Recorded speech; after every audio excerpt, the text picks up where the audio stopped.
À Toronto, il fait super froid en ce moment. Ressenti moins 25 degrés. Il y a carrément un polar vortex qui s'est formé au-dessus du Canada. Alors ça fait un peu peur dit comme ça, mais en vrai je vous assure, ça va, on s'en sort. Il y a 2 solutions de toute façon. Il faut être bien couvert, ou alors rester chez soi bien au chaud, à la maison. À la maison justement. Si je fais le compte, j'ai vécu dans 15 logements différents pendant mes 32 ans. Oui, je sais, c'est beaucoup. Je parle du nombre de logements, hein, pas de mon âge. Alors des chez moi, j'en ai eu beaucoup. Mais tous n'étaient pas vraiment la maison. Alors c'est quoi exactement la maison ? Qu'est-ce qui fait qu'un endroit, même le plus simple, peut devenir chez toi ?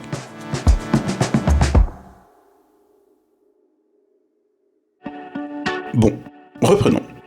J'ai débarqué à Toronto en octobre. Je suis passé par 2 hôtels différents, puis un appartement pour lequel j'avais signé un bail de 12 mois, mais que j'ai détesté. Trop bruyant, trop sombre, trop coloré. J'ai vite compris que je devais partir, et en décembre, j'étais prêt à déménager. Et aujourd'hui, ça y est, j'ai enfin trouvé mon nouvel appart.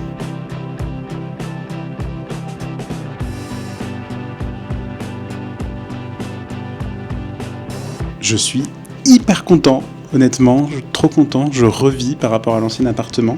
En fait, je me suis rendu compte qu'on néglige vachement l'effet de son environnement direct sur sa vie au quotidien.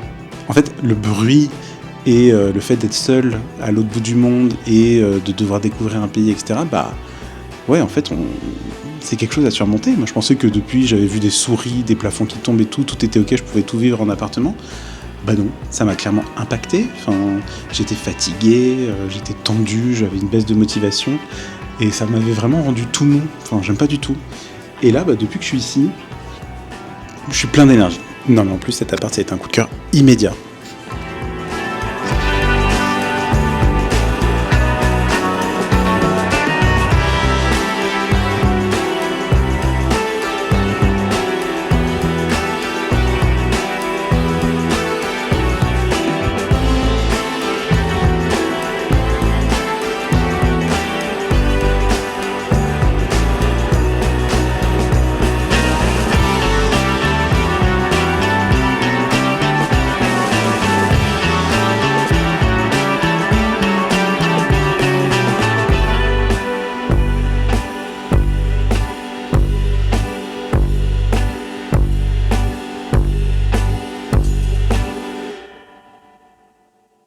Bon, au début, quand tu arrives dans ton nouveau logement, c'est toujours pareil.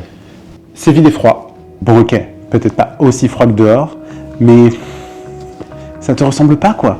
C'est juste une boîte vide. Bon, va falloir réchauffer tout ça, hein. Et si se sentir chez soi, ça commençait par avoir un endroit qui te ressemble ? Là, on dirait qu'on est chez n'importe qui. Moi, je veux être chez moi. Je sais pas trop sur quoi on va partir. C'est pas les idées qui manquent, mais bon. On verra bien sur le moment, hein. Bon, l'avantage d'être chez toi, c'est que tu fais ce que tu veux.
J'adore ce moment. J'adore ce moment.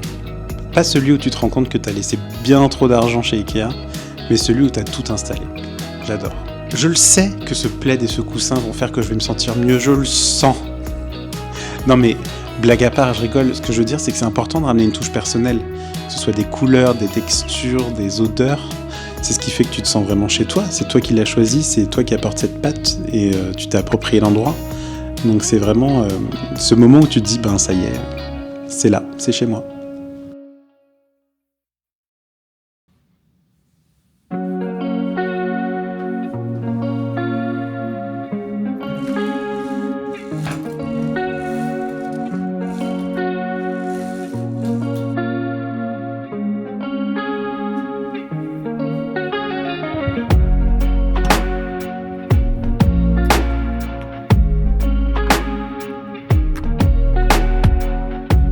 Je suis enfin là.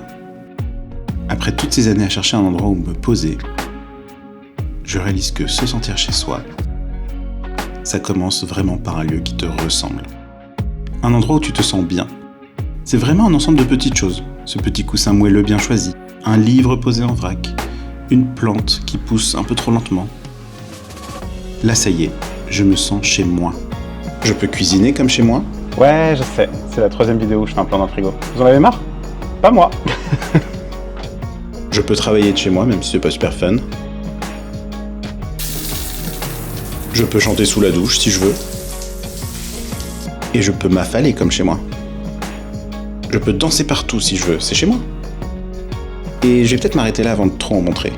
Bon, pas de super vue ce soir, puisque évidemment après le Polar Vortex, on se tape la grosse tempête de neige. En tout cas, trop content de chez moi, ça commence à être bien cosy. Il manque des petites touches ici et là, évidemment. Voilà, peut-être un fauteuil ici, je sais pas ce que vous en pensez. Dites-moi si vous voyez un fauteuil ici, j'ai peur que ça bloque un peu la vue. Mais bon, dites-moi en commentaire. En tout cas, voilà, ce chez moi, il est en construction, mais il prend forme petit à petit, je suis très content.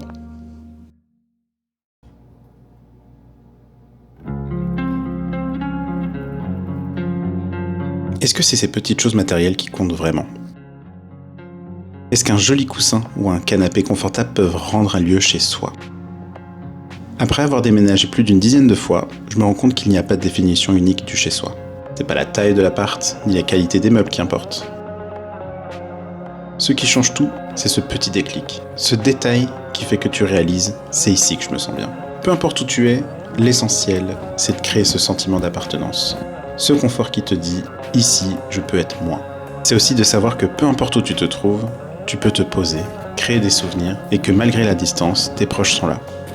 J'ai emménagé dans mon 16e logement, mais au fond, ce n'est pas ça qui compte. Je me sens bien. Et aujourd'hui, je vis une aventure que je n'aurais même pas imaginé vivre. Et ça, c'est mon chez moi.